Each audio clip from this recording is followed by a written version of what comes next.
Icebreaker first means that, first of all, I'll introduce you and introduce myself. So my name is Marco, and my page is called Topspin and Tonic. I am very much kind of the face of recreational tennis, so it's gonna be a stupid interview. Okay. And today we are here at the tennis club Foggia for the ITF international tournament. It's 15,000 with Tom Zeuch. Yes. And Tom is a grad of the University of Indiana. Correct. UIndy. Yes. Okay. Okay. So I'll start by asking you, Yeah. which superstar, like movie star, do I remind you of, and why Leonardo DiCaprio? It gotta be. It has to be Leonardo DiCaprio. Yeah, That's I do look like Leonardo yeah, DiCaprio. You do. Yeah. Jokes aside. Yeah. So first of all, welcome to Foggia. Yeah. You've played an amazing tournament. Unfortunately, yesterday you went out in a very tough loss in a three-setter. A few problems with the hamstring. How did you feel about the tournament? Did you like it? Did you enjoy it? Well, thank you first of all for having me on the page here. Yeah. And about my match, I mean, it was second round match, indoor clay, which it's not really a surface I practice on a lot. However, I really enjoyed it. I mean, the atmosphere here with the kids, in general, people watching. It's quite unique because usually on 15Ks you don't have people watching, fans, exactly. So. I mean, of course I was sad and annoyed that I end up losing that match. However, I played a guy who was ranked 350, so I feel like my game is evolving and getting better. So it's just another stepping stone and seeing what I can do. Yeah. Ultimately, like your fan base grew by Correct. a lot, because you had like people from Foggia behind you, like really pushing for you to be phenomenal. Yeah. Which is kind of unique. Like you think about it, like you said it yourself. You go around playing ITFs everywhere, and you know that vibes, especially when you go North Africa. When you go Monastir, Sharp, the resorts. Yeah, it's very much like a closed environment. It's a complete different world. I mean, I just played in Sharm el-Sheikh 2 weeks ago, and I play at 10 a.m. my match. There's barely anybody there. It's just the other players. The supervisor is not there. Correct. Either. It's the other players getting ready for the match after me. There's nobody really cheering. There's nobody really just interested in the love for the game. Yeah. And I mean, you come here, and as soon as I get to the facility, people just love tennis. And you as a player, you realize that, you feel that, and ultimately it helps you to excel even more. And so I take it by hearing these comments that you haven't really played many tournaments in Italy then. No, I haven't played a lot of future tournaments in general. In general, because you spend most of the time in the university. Correct. Tell us about the experience at in the uni. Well, I graduated high school in Germany in 2018, and then I went to the University of Indianapolis in Indiana for 5 years. And honestly, it's been the best experience of my life. Obviously. A good-looking, blonde German university. Okay. Yeah, the party side, we talk about that in a minute. But talking about tennis, because tennis, it's an individual sport. Yes. But going there and you play for something more than just myself or just for yourself. You play for the school, you play for your teammates, you play for the whole institution. It's been amazing. And honestly. Vibes during matches, they can get really rowdy. Exactly, it's rowdy. People cheer. Sometimes during the point, people are saying words, some trash talk. It's a little bit spicy, but it's all the good banner, Yeah. And it's not really too much on the personal side. It's just people just enjoying competition. Yeah. And at the end of the day, that's what it's all about, right? Yeah, at what point, because this is one of the most important things right now, college tennis seems to be going in the direction of being very much a prep for going pro. There are a lot of people, a lot of players from uni that now are going pro, and you see them at a very high level. Yeah, no, I love that topic because, I mean, back in the day when you had Boris Becker or Nadal winning these slams in these teenage years, which nowadays you not really see. So that's why I would recommend. From Alcaraz. Exactly, that's maybe Sinner and Alcaraz. These guys are just out of this world. But if you're not this phenomenal junior prospect, I would recommend anybody to go to the university. Look at Fonseca. He committed to Virginia, and then he played an amazing tournament in Brazil, and then they were like, okay, maybe you should go pro right away. Yeah, I mean, you can't really argue with the fact that, I mean, that guy had a huge backup, both financially, get sponsors and everything. So he committed to the university, and then when that happens, you have to to call the shot there and say, okay, what should I do? Should I get hyped up? Because now you see he has a lot of injuries. Yeah, he does. But still, he's living off the hype that was already built around him. I mean, so, signed him, and so not just on. I mean, he's got the plenty, right? country behind him. It's okay. pretty big. That's true. But yeah, well, another aspect why college tennis is so helpful for us Europeans, because once you graduate your high school, there's not a lot of things you can do. You either study, and then the tennis part is completely to a side because it's way too stressful, it's way too time consuming, or you go pro right away. And then it's kind of, you're 18, you're not really fully involved yet. But you're gambling at that point. You're really gambling on yourself. And then tennis is expensive, we all know that. And then for the first time, getting a scholarship, the school paying for practices, like for the first time your parents plus getting a degree. Exactly, and you're getting a degree at the same time. So it's been phenomenal 5 years, and I'm really thankful that I did it because I was kind of second guessing myself, like is that really something I want to do? But I mean, now I'm 26, my first year on a pro tour. I feel like it's been the best decision I've made is to go to university. This going pro 26, you're doing the first year. You are you're pretty high in ranking for doubles, like 440 around. Yes. Yeah, you're in the 400-ish. Yes. And now you are growing your singles ranking. Yeah. And I can say, watching you play, you are kind of like. You're a player that has a fake ranking right now because you can some people it can be really hard. I mean, if you look at the draw, all right. So this is the second year running this tournament in Foggia. Okay.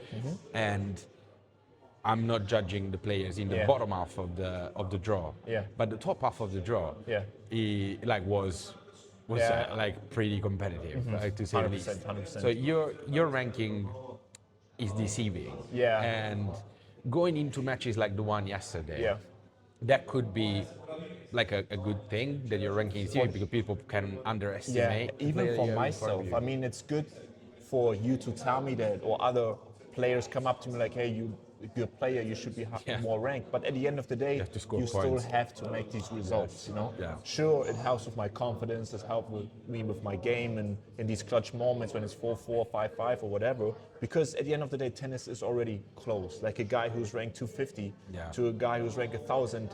Sure, you see some differences, but at the end of the day, it's these clutch moments where the guy at 250 level, he always brings his A game, he always goes for the big shots and he makes them. So. Yeah, it's important moments. I mean, you have to go in that. But the fact that you've played college tennis before, like university tennis, you've lived these moments already. Like it's not the first time. Yes, you learn how to thrive under pressure because we do at use. It's the deciding point, right? Yes. There's not advantage, go back and forth. So at this point really matters. So you better lock in. It's a good thing. And going pro at 26, having lived this experience before, obviously means that you already have the experience to face some moments like that. Correct. And you're going into events like this where you don't look like an asshole. I mean, that is a good thing. Appreciate that. Thank you. I mean, as you said, I'm 26. I should be mature. I should realize that there's more than tennis at the end of the day. And when you said that I got some fans now in Foggia, like that means like the world to me. Because at the end of the day, like I want to play to inspire. I want to play that people enjoy watching me play. That gives me way much more than just winning a match. You know what I mean? And now that you went pro, how is so you had the first bit when you were at uni, where uni basically was supporting you in your journey. Correct. How about now that you went pro? Is the German Federation any active? Any support that you're receiving? No, I mean there's zero support from the German Federation, but I don't blame them because I'm 26. I'm way beyond the junior scope where we have these supportive things from the German Federation. But I mean clearly my parents are helping me out right now, and the club I play for in Germany is helping me out a little bit, and. I'm trying to stay on a budget. I mean, I drove here from Germany. Was it because I saw the car? Yeah, it was a 16-hour drive. I was thinking. I mean, last year or 2 years ago, I would have understood that. Had you already left Germany when the fuel price went up? Unfortunately, yes. So you decided to leave anyway with a car. Correct. Yeah. Even though fuel was €2. You're a diesel. Yes, I'm a diesel. Oh my God, man! No, it's 215 a liter. Like, what are you doing here? Putting sails on. Funny story about that. 2 days ago, we went to refill my gas tank, and we went to this gas station 20 minutes from here, and obviously not a lot of Italians speak English. So I drove there, and I wanted to do it. Didn't really work because it was like a self-check thing. Yes, and then the guy comes up to me, and I'm like, "Do you speak English?" He's like, "No." And I was like, and then he knew that I needed some gas, and then he did it for me. He took the pump, put it in my car, you paid and 15 cents more. I pointed at the price, Yeah. and he looked at me and he did this. Yes. And I was like, "This guy it's is too so much. funny." But you decided like it was your choice. No one forced you into driving to No, Foggia. I mean it's because we play Altamura next week, And you're 3. and we are 3 people, Yeah, so you can and share the cost. so no, we booked an Airbnb. We are way more flexible. It's way more convenient. If you Yes. want to go somewhere, we don't have to rely on to the shuttle service. I agree that. I don't mind driving too. Yeah, So you like driving. Yeah. Germans are good drivers. Yeah. But the thing about like having to schedule, like winning this tournament, we have probably not even paid for the fuel.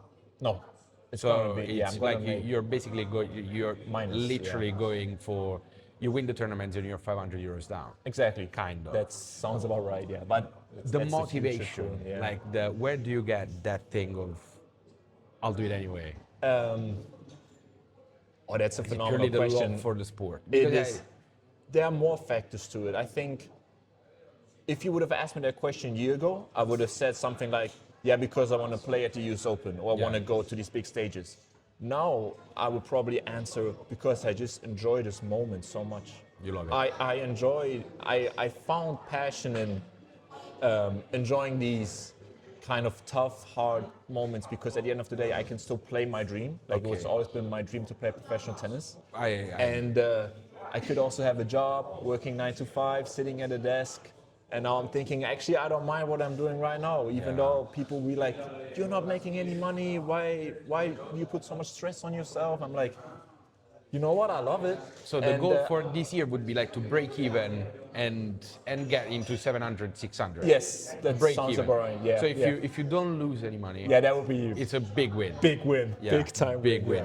Yeah. And the good thing about being in Europe, obviously, is that you can travel pretty easily, more or less everywhere. You have a lot of tournaments. Because if you spend now 2 months in Italy, you could probably play, I don't know, 12 tournaments. Yeah, there are a lot, yes. And then, I mean, clay season is around. Starting August, we have a bunch of tournaments in Germany too. So I No can just wild cards there? What's that? You cannot get a wild card in like, Homburg or... Not yet, no. not yet? Not even for the qualies? No, I don't How think many so. Germans there are ranked higher than Oh, you? good question. I mean, there's Sasha Zverev, Yes, and then we have Altmaier, Altmaier, Struff. Hanfmann, Struff.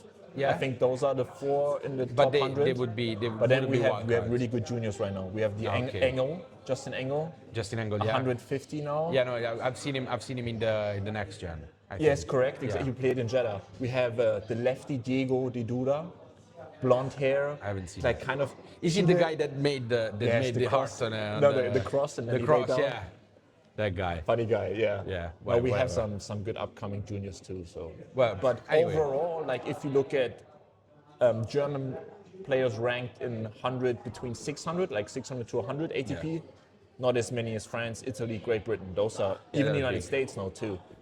Anyway, Germany like has always had like a big movement around tennis. Like there was always been Yeah. like a big country. You had Yeah. Boris Becker, and then after But yes, but I feel like now it's a little bit declining. It's not as strong as what we used to be. I mean, yes. Yeah.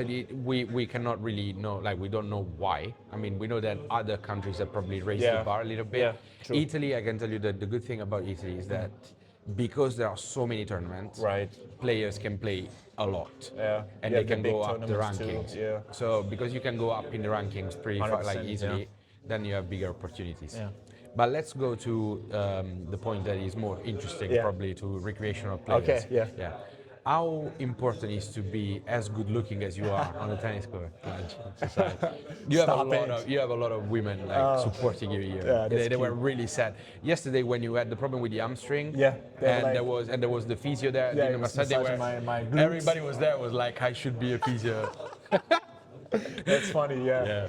No, but so let's go back to the recreational tennis part.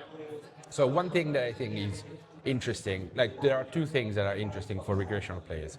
One is the racket, and the second one is what is the one thing that I should be like doing right to make sure that I don't screw up matches. So there are a lot of things. There are people that are saying, for example, it's important to warm up right, and it's important to stretch after you finish matches. Hell no. Yeah. Completely disagree already. Okay. you don't warm up, you don't stretch. No. So the second thing is, if I had to do, like, this is the thing that I like to ask more than anything else. If I had to do one thing right, that would get me through a match, what would that be? And ideas would be, for example, always keeping the eye on the ball after you hit, or preparing the shot before the ball crosses the net, or getting right with your movement, like getting your feet right. Then could be, for example, don't go for big shots. Okay. Like, I have the problem of going for big shots. Like I like that, by the way. I always encourage players to go for it rather than being tentative or patient. But I rather want you to go for it. But I don't have the technical baggage. Doesn't matter. It doesn't matter. But go for the screamer. Exactly. back to your question. I think the biggest thing is to not screw up. Is to know who you are, to know your strengths and weaknesses. It sounds easy, but before you start a match, I would really take a moment and kind of listen to yourself or observe and know what you are good at. Because then you are on the court and you're not like, oh, why did I even do this? No, you know already, okay, my forehand is good, so I'm looking to play with my forehand. My backhand is not as good, so when I make a mistake with the backhand, I'm not gonna be oh, I made a mistake. No, you know your backhand is not as good. You know so your you weakness. Have an identity and you just use your identity as your strength. So if my strength, for example, is playing like Laura Siegemund, right? So what I do is I try to get into players' minds. Oh my God, yeah, like before the match. Yeah, like tomorrow I'm playing a cup match, for example. My plan for the cup match, tell me if I'm right, is from the moment I'm gonna step into the court, I'm gonna start talking to my opponent, tell him stuff like, nice calves, by the way, nice hair. Where do you get your hair? Oh, your racket is so good, you're so amazing. And then every time they're gonna make a shot and they're gonna miss, I'm gonna be like, no way, unlucky. And then I'm gonna take forever to get the balls, check them, and serve. Completely throw them off. And I love that. I'm not gonna post the video before the match. No, do afterwards. But I'm gonna tell you that tomorrow I'm gonna practice the serve properly, and then the first serve is gonna be an underarm. Underarm serve? Straight away. Why not? Straight away.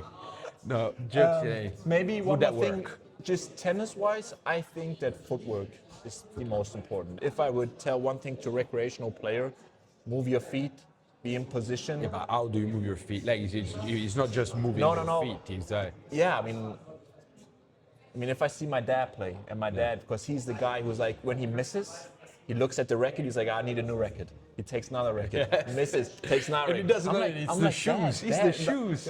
Like that, it's not the racket. It might be your footwork. You might be off a little, but no, Tom, I need a new racket. This sucks. This string, you know the player who always complains about the material. You don't know how many rackets I've got. What's that? I have a lot of rackets. Oh, you do? I have a lot of rackets. Like, you can't even imagine how many rackets I have. And everyone is pretty much, at club level, I've seen this happening so often. Yeah. Even getting the stringing right and understanding the setup. Yeah, once you realize that the racket is not as important, you'll play much better. I tell you that if I give Sinner a different racket, he's going to beat players still. Obviously, you're talking about a really good player. Yeah. So what I can tell you is that, for example, if you, one thing that a lot of players are doing wrong here, I have a friend of mine, he's tiny, he plays okay, and he switched now to a tour racket, 315 grams, unstrung. It's too much. No, your racket, you're playing with a Wilson. Wilson blade, Wilson 98. Blade. 98. Do you have any I lead on tuned it? Yeah. What's the weight of your racket? I think now with my grip and the strings, 340. Fuck me. Or 340. Yeah, I have to check out. I don't. But in the camera, you cannot actually see how big you are. You're a big guy. 6'5", 200 pounds. So. Big arm. So you can handle a 340 grams racket. For us, I played with a tour racket. I fucked up my shoulder. Yeah, exactly. Yeah. So it's. I'm also playing 16-19 string pattern, so that's kind of easy. If I would play 18-20, or the smaller head, obviously I would take less of weight. Well, this is something that obviously I don't know. I don't understand. But I'm glad that you're sharing the knowledge. So stringing the racket at a recreational level, what would be the suggestion in kilos? 21, 20? Well, I would go a little firmer. I think 23, 22. At recreational level? Yeah. 23, 22? Yeah. Okay. That's, Easy, well, it's, growing up, I played 25, 24. And then I came to the academy and they were like, oh, you're 28. playing pretty firm already. Okay. And then I actually, all my year in the United States, I played 28, 27. And I was the highest tension on the strings. And all of my teammates had like 24, 23, 22, 21-ish in that area. 20. But you have to build like your body as well to hold Exactly. that, because otherwise you start and having also, problems. and also it's a feeling. Like I prefer when the ball hits my strings, want to have this feeling that I'm not gonna miss it long, because I can accelerate and I still have this feeling the ball is not flying. Some Manarino, for example, he likes it completely different. They like to have this kind of soft, loose type of swing feeling. Yeah, because they're going with the slingshot effect. Exactly. Which is pretty aggressive. Yeah. But regardless, talking about like last thing before we leave, what's the plan for Tom for this year? Oh, like, for this now year? You're playing Altamura and then? Correct, Altamura. Then I have 2 weeks of practice and getting ready for April. Going back to Germany? Yeah, going back to Germany. Most likely the first week in Germany, I'm not even going to play tennis. I just go straight to the gym, work on footwork, some lifting, and then the second week I obviously increase tennis again with two tennis practices a day and maybe less in the gym. And you're going to go mainly clay tournaments? I don't know yet. I checked the schedule. I mean, I'm still in that position. I'm now ranked 950, 1,000-ish with the point I got here. I'm going to enter like all of 6 tournaments, and then I kind of see what the ITF, which tournament is a little bit weaker. Does that make sense to go there? There is the tournament in Santa Margherita di Pula. I know it's a 25K. Because if you go there, really strong. Because if you go there, you can play for 4 weeks in a row. Correct. Like Yeah, but it's expensive. I think that's what I've heard. It's fucked up. So it's very expensive. I was looking into playing 4 weeks in South Africa. Okay. That looked really nice because it's the same time zone as it is here in Europe, but right? it's cheaper, Exactly. and the field is Yes, and it's hard court on altitude, so it's good for a big serve. I think it's played on 1,300 meters. Okay. So that looks really intriguing. And then there's you also go there alone, or always maybe I taking the doubles, take a doubles partner. Maybe I wouldn't mind going alone too. I mean, at the Future Tour now, I've known some players already. So if I go there, you can hook up There might some be practice play. Yeah, exactly. All right. Plan. So what's the dream for the end of the year? For the end of the year, I set a goal. The goal, not the dream. The goal was to play 25 tournaments. Yeah. I don't want to put like a number, like a ranking number, because I feel like it, as you said, like if I say my goal is to be 600 at the end of the year. Yeah, that would be a pretty set target. Exactly. Yeah. Imagine I'm not going to get it, and because of that, I don't continue in 2027. So like my number one goal is 25 tournaments. See and play how many points I get yeah. at the end of the day, at the end of the year. If I still enjoy myself playing this, and I still feel like my tennis can improve, I go on for the next year, and I hope my parents can still help me out a little bit here. And But then we'll Zeuch, see. I can tell you. So first of all, you have to go hard on social media because you have a very high potential. Like we're talking about Berrettini-like. Stop it. I'm pretty sure that people will tell you that. Yeah. So you should go out on socials, and I'm pretty sure that that would be some relief for your parents. Fair enough. Yeah, you're right. No, I should abuse it a little bit more. I'm just not a big just fan of it. But ignore it. It is what it is nowadays, I Ignore guess. the batters and all those sucks. Yeah. It's unfortunately that is just part of it's part of the work, part of the game. game. Exactly. No, I agree. So, but other than that, I wish you, and I think everybody will wish you the same, all Thank the you so best much. for the year. Yeah. Because you are a sensational player. Thank you. You're fun. Thank you. And you're going to be a problem for a lot of people that are going to be looking at the ranking and be like, oh, it's 1,000. And then see you walking around, you're going to be, who the fuck is this guy? Like, I hope I'm not going to get him straight in the first round. Oh, that's sweet. But thank you very much. Thank I you so appreciate much. you being here. I hope that you had the time of your life. And if you don't go too high, I mean, I'm pretty sure that we're all going to be happy to see you here next year. 100%. And if you're coming back next year, I'm gonna teach you a couple of shots. Yeah. And how to play in Foggia. I love that. Thank you so much for having me. That's been a pleasure. Thank you very much. Thanks, Tom. Thank you. I'll see you all soon. Yeah. Bye. Thank you very much. Oh, that was good. I really enjoyed it. Yeah, And awesome. It was a blast.